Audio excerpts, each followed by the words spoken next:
बाळको स्वागत है तमारू मारी यूट्यूब चैनल भावेश कड़ेवाल में। आज आपणे धोरण 8 विषय सामाजिक विज्ञान पाठ 11 खेती निस्वाधीन पोथीना सोल्यूशन विषे जोशुं। जेमां पहेलो प्रश्न छे योग्य विकल्प पसंद करी अने कौंसमां लखवानुं छे। बाळको तमने अहींया बॉक्स आपेलुं होय तेमां लखवानुं छे। जेमां पहेलामां आवशे विकल्प नंबर सी घऊं, तो तमारे अहींया सी लखवानुं छे। मैं अहींया जुदा अक्षरे दर्शावेलुं छे। साचो विकल्प आवशे सी। बीजामां आवशे नीचेनामांथी खेती माटे आवश्यक परिबळ क्यू छे, तो विकल्प आवशे डी आपेला तमाम। त्रीजुं काळी जमीनना संदर्भमां नीचेना पैकी क्यू विधान योग्य नथी, तो एनो विकल्प आवशे सी लोह तत्व अने सेंद्रीय तत्वोने लीधे। त्यार पछी चौथो प्रश्न छे एमां साचो विकल्प आवशे झूम खेती।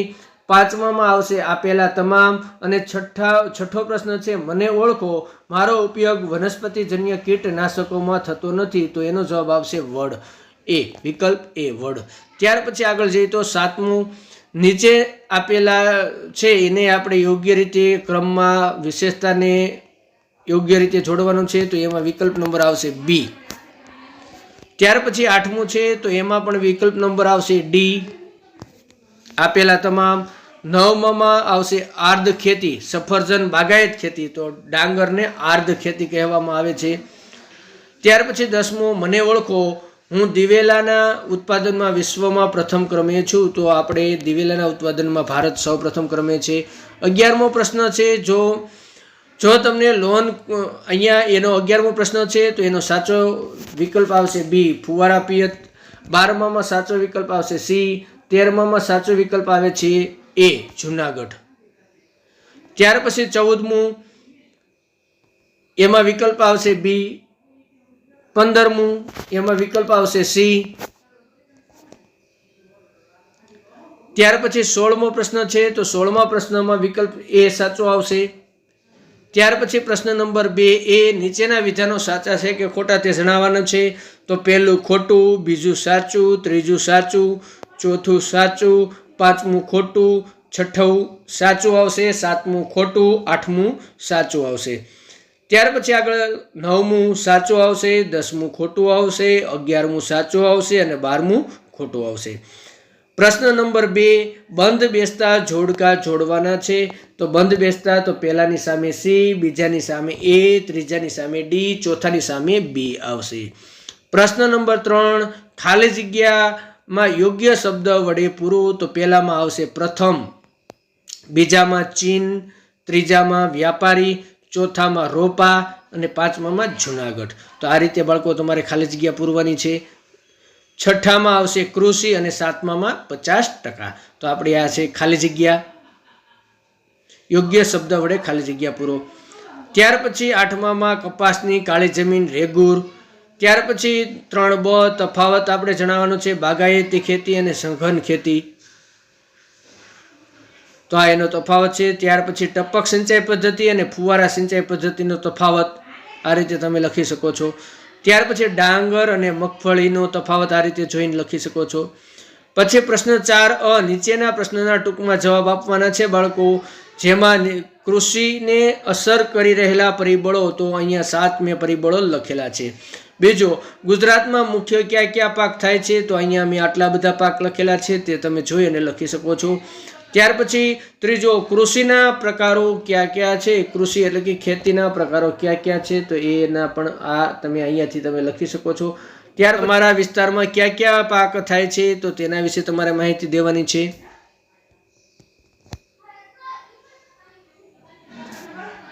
5मो प्रश्न वनस्पतिजन्य कीटनाशकोमां कई कई वनस्पतिनो उपयोग थाय छे। तो आ कीटनाशको तरीके जे वनस्पतिनो उपयोग थाय छे ते मैं अहींया लखेली छे। त्यार पछी 6ठो प्रश्न छे एनो जवाब अहींया आवशे विषाणु, फूग, कृमि, वनस्पतिजन्य वगैरह। 7मो प्रश्न छे गुजरातनो भरूच पासे आवेल क्यो प्रदेश लांबा ताરના उत्तम प्रकारना कपासना उत्पादन माटे थाय छे, तो कानम प्रदेश क्यों आवशे कानम प्रदेश। 8मो तमारा गाम के विस्तार में क्या क्या प्रकारनी जमीन जोवा मळे छे तेनी नोंध, तो काळी जमीन, राती जमीन वगैरह। 9मो प्रश्न घऊमांथी बनती वानगी, तो रोटली, भाखरी, पाव, केक, बिस्किट वगैरह। 10मो मगफळीमांथी बनती वानगी, તો સિંગ પાક, મગફળી પાક વગેરે. 11મું, સરકાર ખેડૂતોને ખેતીની વિકાસ કરવા માટે શું શું મદદ કરે છે? તો આ ખેડૂત પોર્ટલ પર અત્યારે બાળકો તમને ખબર હોય તો એપ્લિકેશન ખેડૂતો કરે છે. 12મું, જમીનના કેટલા પ્રકાર છે અને ક્યાં ક્યાં? જમીનના 8 પ્રકારો: કાપવાળી જમીન, રાતી જમીન, કાળી જમીન, પડખાવ જમીન, રણ પ્રકારની જમીન, પર્વતીય જમીન, જંગલ પ્રકારની જમીન અને પીઠ પ્રકારની જમીન. પ્રશ્ન નંબર 13, જીવાણુ આધારિત જૈવિક કીટનાશક એ પાક પરના નુકસાનકારક કીટકનું મારણ કેવી રીતે કરે છે? તો જૈવિક કીટનાશક ઈયળ ખોરાક સાથે તેના આંતરડામાં પહોંચે છે અને ઝેરી પ્રોટીન ઈયળ આંતરડામાં અને ખાસ કરીને મોઢાના ભાગે લકવો પેદા કરે છે. છેવટે ઈયળ મૃત્યુ પામે છે. પ્રશ્ન નંબર 4B, નીચે આપેલા પારિભાષિક શબ્દોની સમજ આપવાની છે, જેમાં પહેલું છે ખેતી. તો પહેલામાં આપણે ખેતી વિશે આ રીતે સમજ આપી શકશું. ત્યાર પછી બીજું છે સ્થળાંતરિત એટલે કે ઝૂમ ખેતી. તો એના વિશેનો જવાબ તમે બાળકો અહીંયાથી જોઈને લખી શકો છો. ત્યાર પછી સઘન ખેતી. તો સઘન ખેતી વિશેનો જવાબ તમે અહીંયા લખી શકો છો. ત્યાર પછી ચોથું છે ખેત તલાવડી. તો ખેત તલાવડી વિશે બાળકો તમે અહીંયાથી જોઈ અને લખી શકો છો. ત્યાર પછી 5મું ચેક ડેમ. તો ચેક ડેમ વિશેની સંપૂર્ણ માહિતી આપણે અહીંયા આપેલી છે. 6થું છે બાગાયતી ખેતી. તો બાગાયતી ખેતી વિશે પણ અહીંયા આપણે માહિતી આપેલી છે. 7માં સૂકી ખેતી વિશે માહિતી અને 8મું છે આર્ધ ખેતી વિશેની માહિતી. તો આ જે છે માહિતી એ આર્ધ ખેતી વિશેની માહિતી આપેલી છે. ત્યાર પછી આગળ જઈએ તો મને ઓળખો. તો પહેલામાં આવશે કાંપની જમીન, બીજામાં કાળી જમીન, ત્રીજામાં સઘન ખેતી, ચોથામાં ભાલ પ્રદેશ, 5મામાં ચોખા. પ્રશ્ન 5બ, નીચેના વિધાનો માટે કારણ આપો. તો પહેલો પ્રશ્ન છે રાસાયણિક ખાતર અને રાસાયણિક કીટનાશકનો વપરાશ નુકસાનકારક છે. તો એનો જવાબ આપણે આ રીતે લખી શકશું. ત્યાર પછી બીજું છે જુદા જુદા પ્રદેશોમાં વિવિધ પાક ઉગાડવામાં આવે છે. તો એનો જવાબ તમે અહીંયા સાચો આ રીતે લખી શકશો. ત્યાર પછી ત્રીજો પ્રશ્ન છે જૈવિક કીટનાશકો તરફનું વલણ વધી રહ્યું છે. તો એનો જવાબ અહીંયા લખી શકો છો. ત્યાર પછી ચોથો પ્રશ્ન જંગલ પ્રકારની જમીનનો ઉપરનો ભાગ કાળો બનેલો હોય છે. તો એનું કારણ અહીંયા તમે લખી શકો છો. 5મામાં રાતી જમીન રાતા રંગની દેખાય છે. તો એના વિશેનો જવાબ આપણે અહીંયાથી લખી શકશું. જે વધારાનો જવાબ છે એ નીચે હશે. ત્યાર પછી આગળ જઈએ તો 6થો, ઘણીવાર કેટલીક જગ્યાએ પડખાવ જમીન ખેતી યોગ્ય રહેતી નથી. તો જમીન છે એ ખેતી લાયક હુકામ નથી રહેતી. તો એના વિશેની માહિતી છે. ત્યાર પછી 7મો પ્રશ્ન છે સઘન ખેતીની વ્યાપારિક ખેતી પણ કહે છે. તો સઘન ખેતીને વ્યાપારિક ખેતી શા માટે કહે છે? તો એનો જવાબ બાળકો તમે અહીંયાથી જોઈ અને લખી શકો છો. ત્યાર પછીનો પ્રશ્ન છે ખેતીમાં ટપક પદ્ધતિ શ્રેષ્ઠ પિયત પદ્ધતિ છે. કારણ કે બાળકો તમે જાણતા જ હશો ટપક સિંચાઈ પદ્ધતિમાં પાણીનો વ્યય કેવો થાય છે? ખૂબ જ ઓછો થાય છે.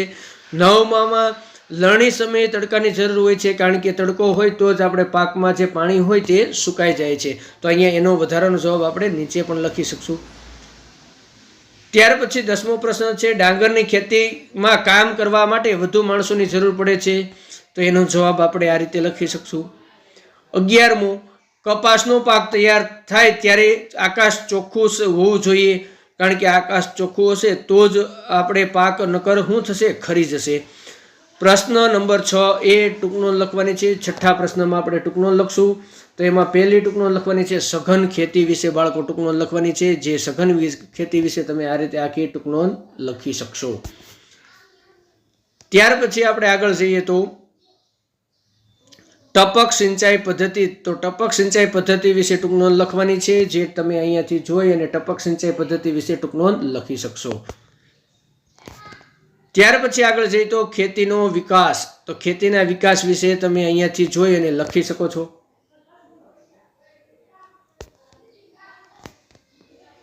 ત્યાર પછી કપાસ. તો કપાસની વિશે ટૂંકનોંધ બાળકો અહીંયા આપણે નીચે આપેલો છે જવાબ. તો એ તમે જોઈ અને આપણે અહીંયા લખી શકશું. તો આ કપાસ વિશે ટૂંકનોંધ છે જે જોઈ અને તમે લખી શકો છો. ત્યાર પછી પ્રશ્ન નંબર 6B, નીચે આપેલા પાકના નામ અને તેના પ્રકાર પ્રમાણે વર્ગીકરણ કરવાનું છે. ધાન્ય, રોકડીઓ, તેલીબિયા, પીણા, કઠોળ, મસાલા, ફળ, શાકભાજી અને ફૂલ. આ રીતે આપણે બનાવેલું છે. પ્રશ્ન નંબર 7A, 74માં નકશામાં આપેલા રંગ પૂર્ણ કરી અને નિર્દેશન કરવાનું છે. બાળકો મેં અહીંયા કરેલું છે. આફ્રિકા, ઉત્તર અમેરિકા, મહાસાગર, પેસિફિક મહાસાગર, વિષુવવૃત્ત. બરાબર, તો આ રીતે તમે લખી શકો છો. પ્રશ્ન નંબર 7B, ચાલો પ્રવૃત્તિ કરીએ. શબ્દ કોયડો ઉકેલીએ. તો અહીંયાથી શબ્દ કોયડો બનાવેલો છે, જે મેં અહીંયા લખેલો છે. આખું ચાળીઓ ને પંજાબ ને લીમડો ને આ રીતે આખો તમારે શબ્દ કોયડો છે તે લખવાનો છે. બરાબર, અને એની નીચે આપણે આડી ચાવી અને ઊભી ચાવીને જોડીએ. પહેલામાં 2, ત્રીજામાં આવી રીતે 3, 4, 5, 7, 8, 10, 13 અને